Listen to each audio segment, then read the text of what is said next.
Good evening friends, आप सभी लोगों का हमारे official YouTube channel exam house में स्वागत है। आज भारत के संवैधानिक विकास से संबंधित सभी महत्वपूर्ण फैक्ट जो पुरानी परीक्षाओं में पूछे गए हैं और आगे की परीक्षाओं के लिए बहुत महत्वपूर्ण हैं, उनका पूरा सार संग्रह हम एक चैप्टर भारत का संवैधानिक विकास उसका आप लोगों के सामने प्रस्तुत कर रहे हैं। ये बहुत इम्पॉर्टेंट है।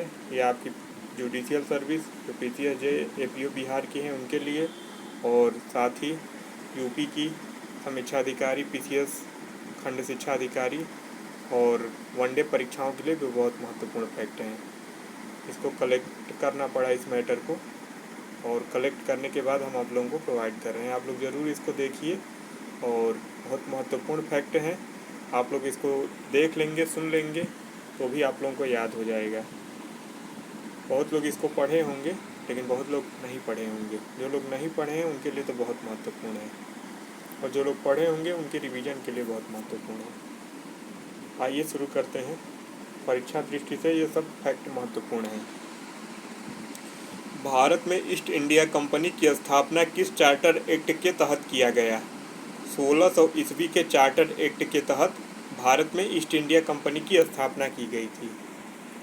महारानी एलिजाबेथ ने ईस्ट इंडिया कंपनी की स्थापना कर किसकी अध्यक्षता में पूर्वी देशों में व्यापार करने की आज्ञा प्रदान किया? लॉर्ड मेयर की अध्यक्षता में पूर्वी देशों में व्यापार करने की आज्ञा प्रदान की थी महारानी एलिजाबेथ ने। ईस्ट इंडिया कंपनी ने भारत में अपना कार्य कहाँ से प्रारंभ किया? ईस्ट इंडिया कंपनी ने भारत में अपना काम सूरत से स्टार्ट किया है। आंग्ल भारतीय विधि संहिताओं के निर्माण एवं विकास की नींव कहाँ से प्रारंभ होती है? 1600 ईस्वी के चार्टर से। आंग्ल भारतीय विधि संहिताओं के निर्माण एवं विकास की नींव 1600 ईस्वी के चार्टर से होती है। ये फैक्ट सभी ऑब्जेक्टिव परीक्षाओं के लिए महत्वपूर्ण है। जिसमें संविधान पूछा जाएगा के लिए बहुत महत्वपूर्ण है। इंग्लैंड स्थित कंपनी के बोर्ड ऑफ डायरेक्टर्स का विधि निर्माण का अधिकार किस राजलेख द्वारा गवर्नर तथा उसकी परिषद के सदस्यों में विहित किया गया? सन 1726 के राजलेख चार्टर द्वारा। किस अधिनियम द्वारा कंपनी में गवर्नर जनरल का पद सृजित किया गया है? 1773 के रेगुलेटिंग एक्ट। 1773 के रेगुलेटिंग एक्ट में गवर्नर जनरल का पद सृजित किया गया था कंपनी के। गवर्नर जनरल वारेन हेस्टिंग्स के 4 सदस्यीय परिषद में पार्षद कौन कौन थे? फिलिप फ्रांसिस, क्लेवेरिंग, मॉनसन एवं बरवैल। गवर्नर जनरल तथा उसकी परिषद किसके प्रति उत्तरदायी थी? इंग्लैंड स्थित निदेशक बोर्ड, बोर्ड ऑफ डायरेक्टर्स के प्रति उत्तरदायी थी गवर्नर जनरल तथा उसकी परिषद। ईस्ट इंडिया कंपनी की प्रबंधन शक्ति किसमें निहित थी? गवर्नर जनरल एवं उसकी परिषद में। कोलकाता में उच्चतम न्यायालय की स्थापना किस अधिनियम द्वारा किया गया था? 1773 के रेगुलेटिंग एक्ट द्वारा। उच्चतम न्यायालय में कितने न्यायाधीश सदस्य थे तथा मुख्य न्यायाधीश कौन था? 4 सदस्य। मुख्य न्यायाधीश सर एलिजाह इम्पे थे। किस अधिनियम द्वारा भारत के गवर्नर जनरल और उसकी काउंसिल को नियम तथा अध्यादेश जारी करने की शक्ति प्रदान की गई है? रेगुलेटिंग एक्ट 1773 के द्वारा। किस अधिनियम द्वारा भारतीय लोगों से उपहार व रिश्वत लेने को प्रतिबंधित किया गया है? Regulating act 1773। बंगाल का प्रथम गवर्नर जनरल कौन था? वारेन हेस्टिंग्स जो था बंगाल का प्रथम गवर्नर जनरल था। रेगुलेटिंग एक्ट 1773 के तहत कोलकाता में उच्चतम न्यायालय की स्थापना कब की गई थी? 1774 ईस्वी में। ईस्ट इंडिया कंपनी पर संसदीय नियंत्रण का प्रथम प्रयास किस अधिनियम द्वारा किया गया? रेगुलेटिंग एक्ट 1773 द्वारा।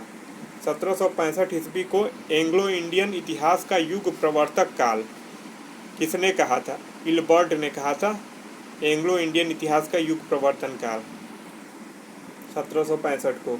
किस अधिनियम द्वारा भारतीय लोगों ने उपहार व रिश्वत लेने को प्रतिबंधित कर दिया गया? भारतीय लोगों से उपहार व रिश्वत लेने को प्रतिबंधित कर दिया गया था। रेगुलेटिंग एक्ट 1773 द्वारा। किस एक्ट के द्वारा सर्वोच्च न्यायालय की अधिकारिता से गवर्नर जनरल इन काउंसिल को मुक्त कर दिया गया था? सन 1781 के सेटलमेंट एक्ट द्वारा। सर्वोच्च न्यायालय की राजस्व अधिकारिता को किस एक्ट द्वारा समाप्त किया गया? 1781 के सेटलमेंट एक्ट द्वारा। सर्वप्रथम किस गवर्नर जनरल को तथा किस अधिनियम द्वारा गवर्नर जनरल तथा मुख्य सेनापति दोनों की शक्तियां प्रदान की गई? लॉर्ड कॉर्नवालिस को 1786 के अधिनियम द्वारा। किस अधिनियम द्वारा कंपनी के व्यापारिक एवं राजनीतिक कार्यों को एक दूसरे से पृथक कर दिया गया? पिट्स इंडिया एक्ट 1784 द्वारा। कंपनी के कर्मचारियों पर उपहार लेने पर प्रतिबंध कब लगा दिया गया? 1784 में पिट्स इंडिया एक्ट द्वारा। कंपनी के मामले में ब्रिटिश सरकार का पहली बार कब नियंत्रण स्थापित हुआ? 1784 में पिट्स इंडिया एक्ट द्वारा। पिट्स इंडिया एक्ट के तहत निर्मित बोर्ड ऑफ कंट्रोल का अध्यक्ष कौन होता है? ब्रिटिश मंत्रिमंडल का एक सदस्य होता था बोर्ड ऑफ कंट्रोल का अध्यक्ष। किस एक्ट द्वारा गवर्नर जनरल को अपनी परिषद के निर्णय को अस्वीकृत करने की शक्ति पुनः दे दी गई और इसे आगे आने वाले गवर्नरों के लिए भी विस्तृत किया गया? चार्टर एक्ट 1793 द्वारा। नियंत्रक मंडल के सदस्यों को भारतीय राजस्व से वेतन देने का प्रावधान किस अधिनियम के तहत किया गया था? 1773 के राजलेख के तहत। ईसाई मिशनरियों को भारत में धर्म प्रचार की अनुमति कौन सा राजलेख प्रदान करता है? 1813 का राजलेख प्रदान करता है। 1813 ईस्वी के चार्टर द्वारा भारतीयों की शिक्षा पर व्यय के लिए कितनी राशि नियत की गई? 1 लाख रुपए। भारत में आकर बसने तथा व्यापार करने के लिए आने वाले अंग्रेजों को लाइसेंस देना किस चार्टर द्वारा अनिवार्य कर दिया गया था? 1813 के चार्टर अधिनियम द्वारा। किस अधिनियम द्वारा गवर्नर जनरल के सदस्यों की संख्या 4 से 3 कर दी गई, जिसमें से एक प्रांत का मुख्य सेनापति होता था? 1784 के पिट्स इंडिया एक्ट द्वारा। मुख्य सेनापति का गवर्नर जनरल की परिषद का स्वतः ही सदस्य होने का अधिकार कब समाप्त हो गया? 1793 के चार्टर अधिनियम द्वारा। ईस्ट इंडिया कंपनी के व्यापारिक अधिकार को किस अधिनियम द्वारा समाप्त कर दिया गया? 1833 के राजलेख द्वारा। भारत का प्रथम गवर्नर जनरल कौन था? Lord William Bentinck. किस अधिनियम द्वारा गवर्नर जनरल की परिषद में विधि सदस्य की नियुक्ति का प्रावधान किया गया? 1833 के राजलेख द्वारा। अंग्रेजों को किस अधिनियम के तहत बिना लाइसेंस भारत आने जाने, बसने तथा व्यापार करने की स्वतंत्रता प्रदान की गई? 1833 ईस्वी के अधिनियम के तहत। सर्वप्रथम भारत में शासन के केंद्रीकरण का प्रयास किस अधिनियम में दिखाई देता है? 1833 के राजलेख में। दास प्रथा को गैर कानूनी किस अधिनियम द्वारा घोषित किया गया? 1833 के चार्टर अधिनियम द्वारा। 1843 ईस्वी के नियम 5 से इस पर रोक लगा दी गई। लॉर्ड मैकाले की अध्यक्षता में प्रथम विधि आयोग का गठन किस अधिनियम के तहत किया गया था? 1833 के अधिनियम के तहत। सती प्रथा का अंत किस गवर्नर जनरल के द्वारा किया गया? विलियम बेंटिक द्वारा।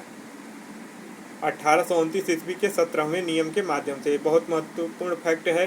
किस अधिनियम द्वारा भारत के लिए 12 सदस्यीय विधान परिषद की स्थापना करते हुए कार्यपालिकीय एवं विधायी कृत्यों को पृथक कर दिया गया? 1853 के चार्टर अधिनियम द्वारा। भारतीय विधान परिषद में क्षेत्रीय प्रतिनिधित्व का सिद्धांत किस राजलेख द्वारा लागू किया गया था? 1853 के राजलेख द्वारा। विधि सदस्य को कब गवर्नर जनरल की कार्यकारिणी का पूर्ण सदस्य बना दिया गया? 1853 में। कर्मचारियों की नियुक्ति के लिए प्रतियोगी परीक्षा को आधार किस अधिनियम द्वारा बनाया गया? 1853 के चार्टर अधिनियम द्वारा। बहुत महत्वपूर्ण ये फैक्ट हैं, सभी फैक्ट बहुत महत्वपूर्ण हैं। भारत में कंपनी शासन का अंत किस अधिनियम द्वारा किया गया? 1858 के अधिनियम द्वारा। भारत में 1858 में कंपनी शासन के अंत के पश्चात शासन संचालन की शक्ति किसमें निहित की गई? भारत मंत्री या भारत सचिव एवं 15 सदस्यीय भारत परिषद में। भारत परिषद के 15 सदस्यों की नियुक्ति कौन करता था? 8 सदस्य सम्राट द्वारा और 7 बोर्ड ऑफ डायरेक्टर्स द्वारा नियुक्त होते थे। भारतीय मामलों पर किस अधिनियम द्वारा सीधे ब्रिटिश संसदीय नियंत्रण स्थापित हो गया था? 1858 के अधिनियम द्वारा। पिट्स इंडिया एक्ट 1784 द्वारा स्थापित बोर्ड ऑफ डायरेक्टर्स तथा बोर्ड ऑफ कंट्रोल को किस अधिनियम द्वारा समाप्त कर दिया गया? 1858 के अधिनियम द्वारा। किस अधिनियम द्वारा भारत के गवर्नर जनरल का नाम बदलकर वायसराय कर दिया गया? 1858 के अधिनियम द्वारा। भारत के शिक्षित वर्ग द्वारा किसे अपने अधिकारों का मैग्ना कार्टा कहा गया? ब्रिटिश महारानी विक्टोरिया के 1 नवंबर 1858 की घोषणा को। भारत में प्रतिनिधि शासन की शुरुआत किस अधिनियम द्वारा किया गया? भारत परिषद अधिनियम 1861 द्वारा। भारत में शासन के विकेंद्रीकरण की नींव किस अधिनियम द्वारा पड़ी? 1861 के अधिनियम द्वारा। भारत के गवर्नर जनरल को अध्यादेश जारी करने की शक्ति किस अधिनियम के तहत दिया गया? भारतीय परिषद अधिनियम 1861 के तहत। भारत में विभागीय प्रणाली की शुरुआत किसने किया था? लॉर्ड कैनिंग ने। भारत में मंत्रिमंडलीय व्यवस्था के जन्मदाता कौन थे? Viceroy Lord Canning. भारत में आंशिक रूप से सर्वप्रथम संसदीय व्यवस्था का आरंभ किस अधिनियम में दृष्टिगत हुआ? भारत परिषद अधिनियम 1892 में। किस अधिनियम के तहत वार्षिक बजट पर बहस का अधिकार भारतीय सदस्यों को मिला? भारतीय परिषद अधिनियम 1892 के तहत। भारत में प्रतिनिधि सरकार की नींव किस अधिनियम द्वारा पड़ी? भारतीय परिषद अधिनियम 1892 द्वारा। पहली बार मुस्लिम समुदाय के लिए पृथक प्रतिनिधित्व का उपबंध कब किया गया? मार्ले मिंटो सुधार अधिनियम 1909 द्वारा। मार्ले मिंटो अधिनियम 1909 की रिपोर्ट पर आधारित किया गया था? सर अरुंडेल समिति। फूट डालो और राज करो की नीति का पोषक अधिनियम है? भारत परिषद अधिनियम 1909। किस अधिनियम द्वारा वायसराय की परिषद में सर्वप्रथम किसी भारतीय सदस्य को शामिल किया गया? भारतीय परिषद अधिनियम 1909 द्वारा। वायसराय की परिषद में सर्वप्रथम किस भारतीय को शामिल किया गया? सत्येंद्र प्रसाद सिन्हा को। भारतीय सदस्यों को पूरक प्रश्न पूछने का अधिकार कब प्रदान किया गया था? 1909 में। भारतीय परिषद एक्ट 1909 के तहत इंग्लैंड की भारत परिषद में नियुक्त होने वाला प्रथम भारतीय कौन थे? केसी गुप्ता और सैयद हुसैन बिलग्रामी। प्रांतों में शासकीय बहुमत किस अधिनियम द्वारा समाप्त हो गया? 1909 के अधिनियम द्वारा। किस अधिनियम के तहत गवर्नर जनरल की कार्यकारिणी में प्रथम भारतीय विधि सदस्य सत्येंद्र सिन्हा की नियुक्ति की गई? भारतीय परिषद एक्ट 1909। केंद्र में द्विसदनीय व्यवस्था किस अधिनियम द्वारा किया गया? भारत सरकार अधिनियम 1909 द्वारा। प्रांतों में उत्तरदायी एवं द्वैध शासन की स्थापना कब की गई थी? 1909 में।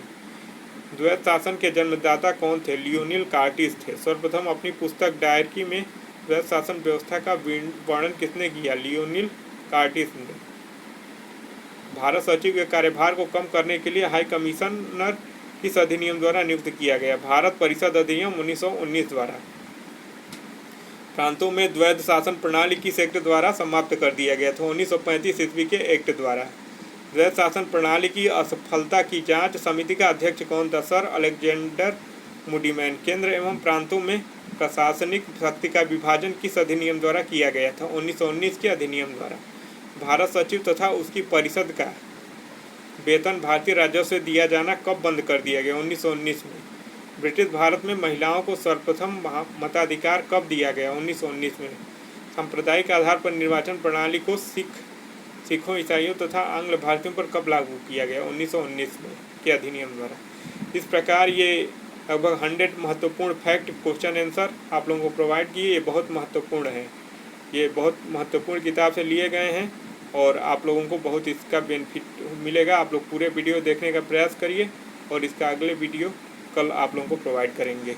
और लगातार हम अब पॉलिटी पे, संविधान पे वीडियो लगातार आप लोगों को प्रोवाइड करते रहेंगे, जो जुडिशियल सर्विस और यूपी गवर्नमेंट की अन्य सर्विस जो है इनके लिए काम आएगा, बिहार जुडिशियल के लिए काम आएगा और पीसीएस की जो भी वैकेंसी आने वाली है, खंड शिक्षा अधिकारी, आरओ, एआरओ, बीईओ, इन सभी के लिए बहुत महत्वपूर्ण है।